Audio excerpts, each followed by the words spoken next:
JCB robot versus giant monster robot. Naresh एक अच्छा robotic engineer था। वो रोबोट बनाने के साथ साथ एलियन पर भी रिसर्च करता था। उसे यकीन था कि एलियंस है और वो इसके लिए दिन रात मेहनत भी करता रहता था। शहर से दूर जंगल के पास नरेश की एक बहुत बड़ी लेबोरेटरी थी। पहले पहले तो कुछ लोग जंगल आया जाया करते थे, पर अब अचानक से लोगों का जंगल आना कम होते जा रहा था। तभी एक बार एक आदमी जंगल से भागते हुए आ रहा था। नरेश उसे देखकर कहता है, अरे भाई, इतने डरे हुए कहाँ भागे जा रहे हो? किसी शेर को देख लिया क्या? अरे शेर को देखा होता तो कोई बात नहीं, पर एक अनजान डरावनी आवाज आती रहती है जंगल से। उसकी आवाज से लगता है शेर से भी ज्यादा भयानक जानवर होगा वो। मैं तो कहता हूँ कि तुम भी अपनी लैब बंद करके यहाँ से भाग जाओ जल्दी से।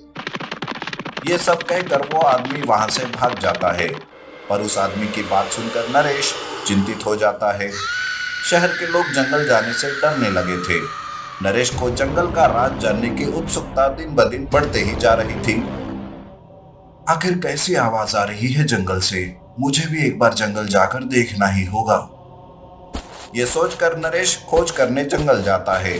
वो जंगल में घूम रहा था कि तभी उसे डरावनी आवाज सुनाई देती है, जिसे सुनकर पहले वो भी डर जाता है। पर अपने डर पर काबू करके वो आवाज का पीछा करता है और आवाज का पीछा करते करते एक पहाड़ी के पास आ जाता है। अच्छा, आवाज तो इस पहाड़ के अंदर से आ रही है, लेकिन आखिर इस पहाड़ी के अंदर है क्या जो ऐसी डरावनी आवाजें निकाल रहा है? कैसे भी करके मुझे इसकी तह तक जाना होगा। नरेश अपनी लैब में वापस आ जाता है और एक डिवाइस बनाने लगता है। उस डिवाइस से वो पहाड़ के अंदर क्या है इसकी जानकारी पता कर सकता था। दूसरे दिन वापस नरेश वो डिवाइस लेकर उस पहाड़ के पास आता है। डिवाइस में हलचल होने की रीडिंग्स आने लगती है, जिसे देखकर नरेश चकित हो जाता है। बाप रे, इस पहाड़ के अंदर तो भयानक चीज है जिसका हम अंदाजा भी नहीं कर सकते। पर एक ना एक दिन ये बाहर आकर ही रहेगा। मुझे इसके पहले ही मुसीबत से लड़ने का हथियार तैयार करके रखना होगा। नरेश पहाड़ पर नजर रखने के लिए वहां एक कैमरा लगाकर वहां से चला जाता है। नरेश अपने लैब में आकर एक पावरफुल जेसीबी रोबोट बनाने की तैयारी में जुट जाता है। एक दिन अचानक से उस पहाड़ को चीरते हुए एक मॉन्स्टर बाहर आता है। वो कोई और नहीं बल्कि एक एलियन मॉन्स्टर रोबोट था, जो लाखों साल पहले एक पहाड़ में दब गया था। इधर नरेश लैब में उस मॉन्स्टर को अपने मॉनिटर में देख लेता है। अरे, ये तो एलियन मॉन्स्टर रोबोट है, लेकिन ये यहाँ धरती पर कैसे? अब इसका पता कैसे लगाओ? नरेश पहले से ही एलियन पर रिसर्च कर रहा था। उसे एक और मौका मिल जाता है। वो जंगल में अपने जेसीबी रोबोट को लेकर आता है। नरेश का जेसीबी रोबोट उस मॉन्स्टर एलियन रोबोट को शहर जाने से रोकता है।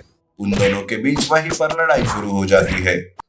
मॉन्स्टर रोबोट जेसीबी रोबोट को उठाकर फेंक देता है और वहां से शहर की तरफ बढ़ता है। मॉन्स्टर रोबोट शहर में आकर तबाही मचाने लगता है।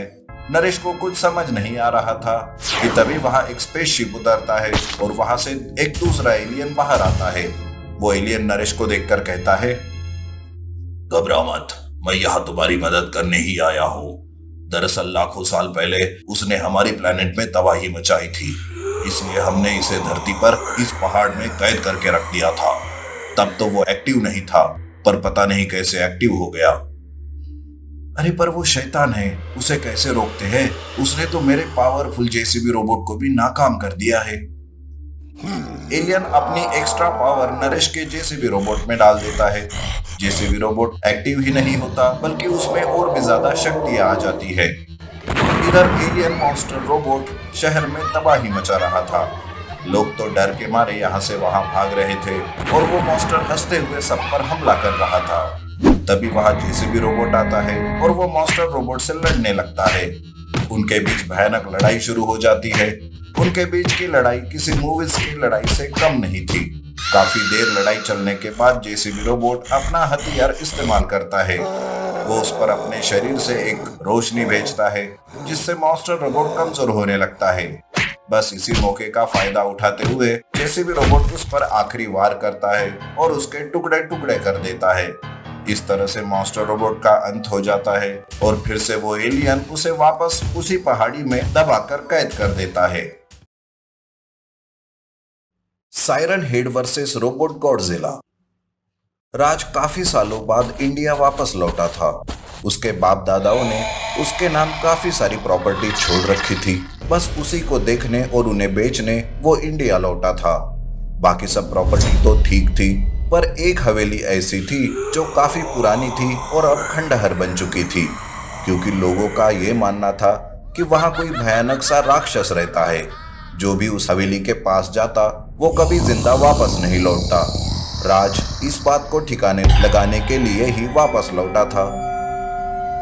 जरूर ये किसी की साजिश है जो मेरी हवेली को बिकने नहीं देना चाहता, वरना ऐसी बातों पर विश्वास करना मेरे लिए तो नामुमकिन है।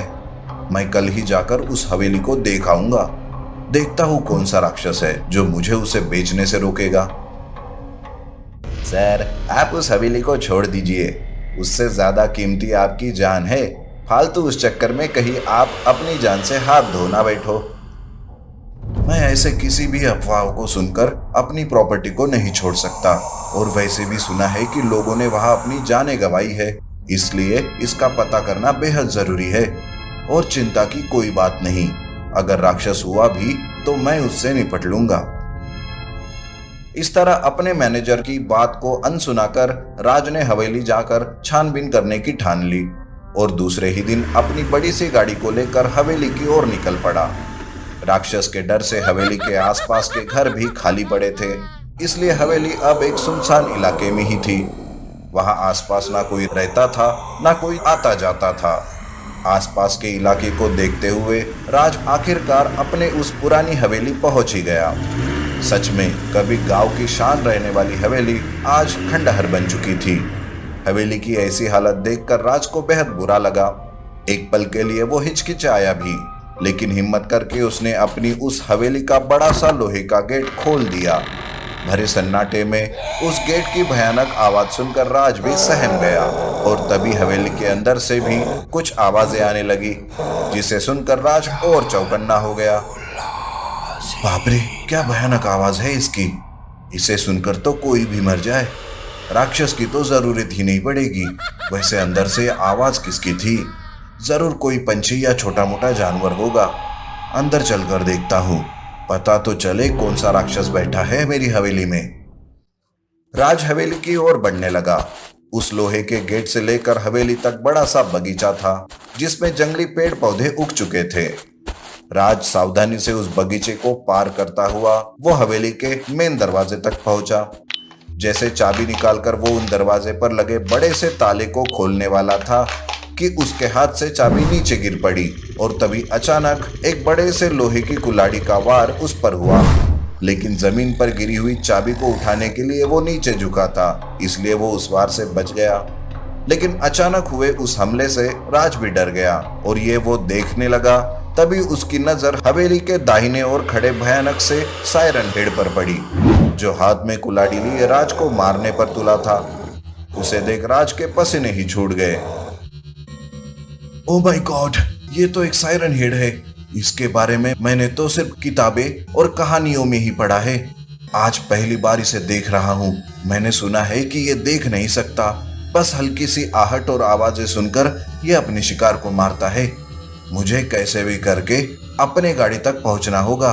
मुझे ये रिस्क उठानी ही होगी। राज बेचारा चुपचाप एक जगह कितनी देर खड़ा रहता। सायरन हेड तो उसकी हल्की सी आहट सुनने के लिए भी बेताब था, और वहीं पर खड़ा आहट सुनने की कोशिश भी कर रहा था। आखिरकार राज ने हिम्मत जुटाकर वहां से एक तेज दौड़ सीधे उस गेट की तरफ लगाई। उसके कदमों की आहट सुनते ही सायरन हेड ने उस पर लगातार हमला करना शुरू कर दिया, लेकिन राज हमलों को चकमा देकर जैसे तैसे गाड़ी तक पहुंच ही गया, और उसने गाड़ी की डिक्की खोलकर एक बड़ा सा बक्सा बाहर निकाला। ये क्या! राज गाड़ी लेकर वहां से भागने की बजाय उस बक्से के साथ क्या कर रहा था? सायरन हेड भी तेजी से उसकी तरफ बढ़ रहा था, जिसे देख राज के दिल की धड़कनें बढ़ गई। ओह नो, ये तो मेरी तरफ आ रहा है। बस 5 सेकंड और मिल जाए तो इस सायरन हेड का काम ही तमाम हो जाएगा। राज ने तुरंत बक्सा खोलकर उसमें से एक रिमोट निकाला और बिना वक्त गवाए उसे दबाया। ठीक उसी वक्त सायरन हेड ने भी फिर से उस पर हमला कर दिया, लेकिन इस बार सायरन हेड का हाथ हवा में ही रोक लिया गया। सायरन हेड का सामना करने के लिए राज अपने रोबोट गॉडजिला को एक्टिवेट कर देता है। जी हाँ, बक्से में रोबोट गॉडजिला था, जो रिमोट का एक बटन दबाते ही अपने विशाल रूप में आ चुका था और पूरी तरह से एक्टिवेट हो गया था।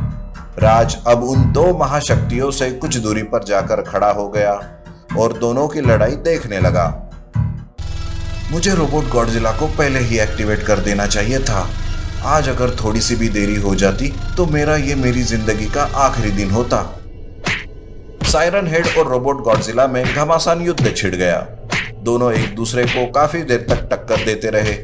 अचानक सायरन हेड ने एक ऐसी भयानक आवाज निकाली जिससे राज भी आहत हो गया। इससे पहले कि वो बेहोश होकर गिर पड़े, उसने अपने कान बंद कर लिए और अपने जेब में पड़े ईयरबड्स को अपनी कानों में डालकर उन्हें अच्छी तरह से बंद कर दिया। तो दूसरी ओर रोबोट गॉडजिला पर सायरन हेड की उस भयानक आवाज का कोई भी असर नहीं हो रहा था।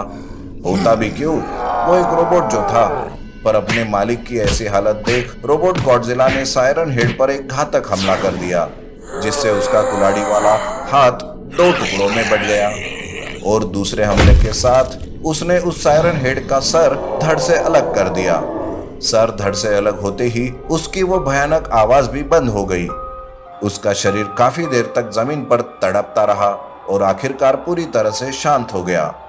रोबोट गॉडजिला ने सायरन हेड से उस हवेली को छुटकारा दिला दिया था। रोबोट गॉडजिला को अपने साथ लाने का मेरा डिसीजन एकदम सही निकला। आज उसकी वजह से मेरी जान भी बच गई और इस भयानक राक्षस का अंत भी हो गया। अब मेरे और मेरे प्रॉपर्टी के बीच कोई नहीं आ सकता। राज ने रोबोट गॉडजिला की मदद से सायरन हेड को जमीन के नीचे दफना दिया और फिर अपने रोबोट को फिर से डीएक्टिवेट कर उसके छोटे रूप को उस बक्से में बंद कर दिया और फिर से सुरक्षित अपने गाड़ी के डिक्की में रख दिया, ताकि रोबोट गॉडजिला के बारे में किसी और को पता ना चल पाए।